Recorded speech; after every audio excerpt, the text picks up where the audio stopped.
I've placed the command module from the bridge right in the middle of the saucer, right here. Just look how tiny this is compared to the size of the saucer section. Of course, the bridge would be up here, because I think this white circle here, it would be the ceiling. It would be the ceiling, the top of deck 6. And then of course you have deck 5, the teardrop, deck 4, deck 3, deck 2, and then the bridge is going to be about here, some decks up. Also, actually, I think the nacelle is about the right height.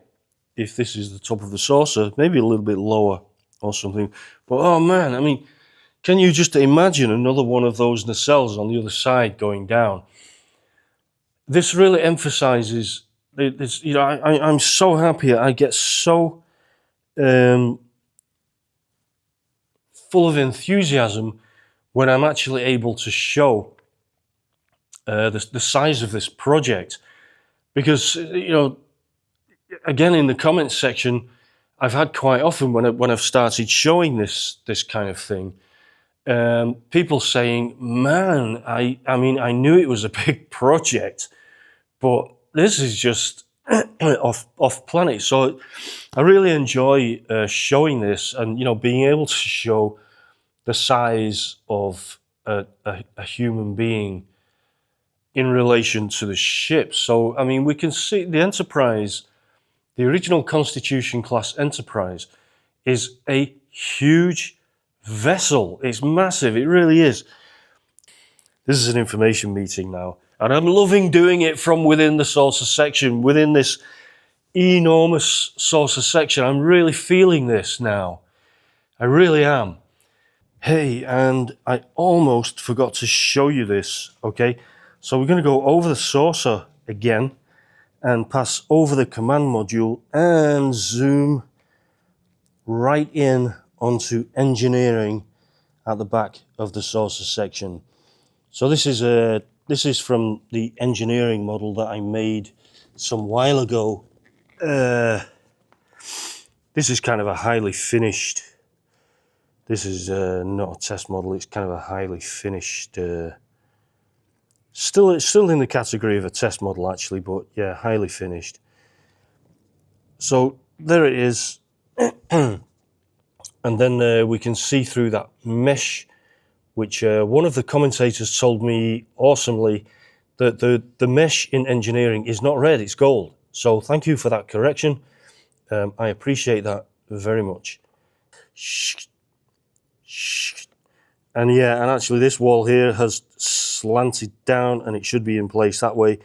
And the reason for that is that when I did the video showing this, this back wall is able to be taken away so that we can get a view from that railing down into engineering. Let me just pull out so you can again just get some perspective on the size of this Constitution class vessel. Pulling back.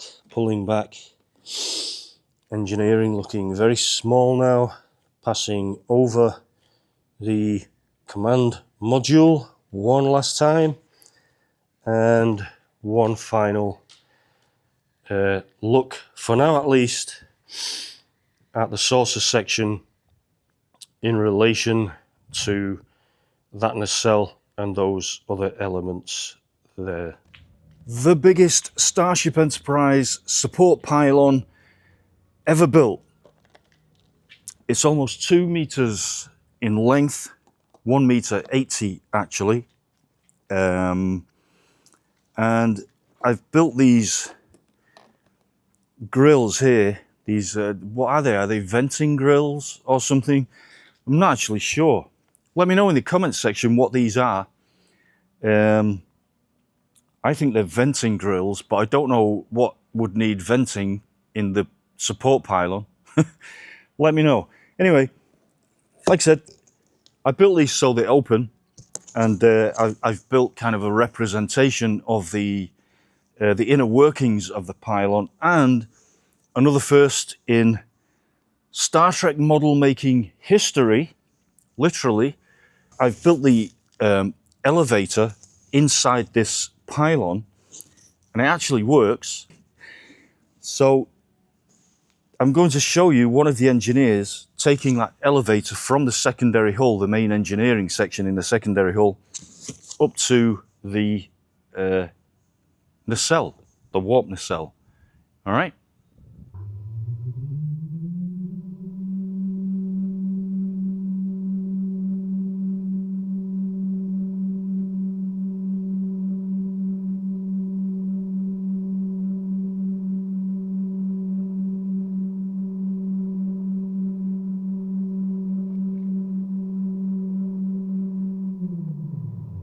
So here we can see that engineer, he's just travelled all the way up through the pylon.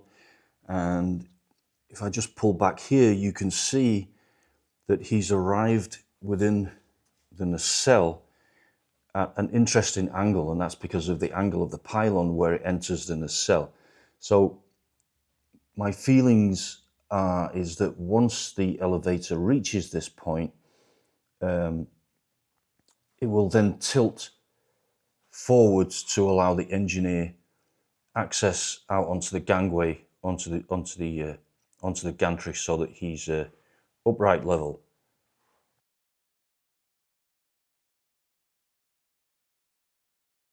So before I place this piloting station in position in the nacelle, I'd just like to give you a little video tour of this so that you can get a good look at it, because it's actually quite difficult to film once it's inside the nacelle. So my vision for this is that we would have like two pilots, and they would be at stations in the nacelle. So you'll see where this is placed in the nacelle in a moment. It's like kind of near the bottom, near the front.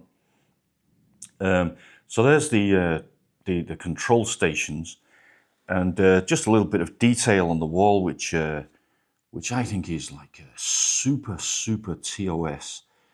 Got no idea what they are, but I think they look seriously classic Star Trek. There's the mesh, and there is the ladder leading down from the access gangway platform in the nacelle. Also, no detail left out here, because, you know, these are human beings and they might need to use the bathroom. So here we are. A bathroom. You never thought there would be a bathroom in one of the warp in the warp engines, right? But there it is. Doorway, and then of course the door leads out into the control room, and then this ladder, as I just said, leads up onto the access platform. Let's place that. Let me know what you think about this. I've got mixed feelings, but I really love the idea of a pilot station in the nacelle, just for the sake of it, really. I think in reality, it would probably be that the nacelle, during the construction of the ship, would actually be remote piloted into position on the pylon. You know, like in the movie Aliens, where one of the dropships has already gone, and I think Bishop says we can remote pilot the other dropship down. So I think with this kind of advanced tech, in reality, it would probably be unmanned and remote piloted. But I just love the idea of this being in the nacelle. Let me know what you think about that. Okay, let's put this in position in the nacelle, and then I'll show you that the gangway, the access platform, and how this piloting station fits into the nacelle. There's just a long shot of the isolated model. Now the piloting station is in position in the nacelle, and as I just move up here, this is why, if there is a piloting station in the nacelle, it would be before the actual nacelle was activated, because, you know, as we know, the nacelles are away from the ship because of the intense energy field that they generate. Whether that energy field is a radiation field or some other kind of field, we don't know. We all presume it's a radiation field, but hey, what if it isn't a radiation field and it's something to do with a temporal field? So maybe time is moving differently around the nacelle, and if the nacelle was close to the ship, we'd have all kinds of you know, time displacement issues going on board. And hey, you know, that could be the fuel for a pretty cool episode, actually. But as I pull out, there you can see that piloting station in position in the nacelle, and I think this really demonstrates the absolute size of these engines, and also the absolute size of this ship. I think we can, you know, when we see these 1/350 scale models, and also when we see the Enterprise in space, we just can't get an idea or a feel for the true size of the ship. But I think we can now.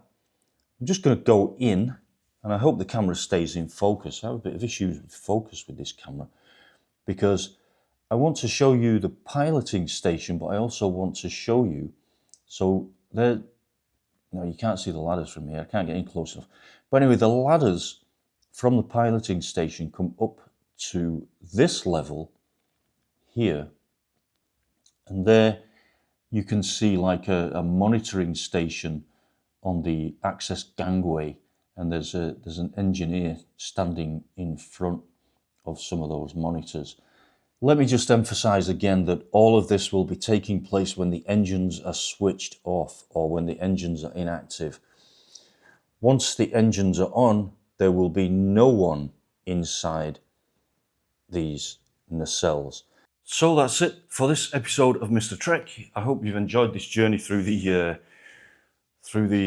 pylons, into the mad energy inside these nacelles, these warp engines. Thanks for watching. Remember what happens when you sign up to my Patreon at level 2. You become a crew member of the USS Enterprise. You get these quarters on board the ship with your name on the door, and a few personal items added into your quarters. So consider that. The link is in the description, and let me know what you think about all this in the comments section, and I look forward to seeing you very soon with the next video. Hope this video finds you well. Thank you, and bye for now.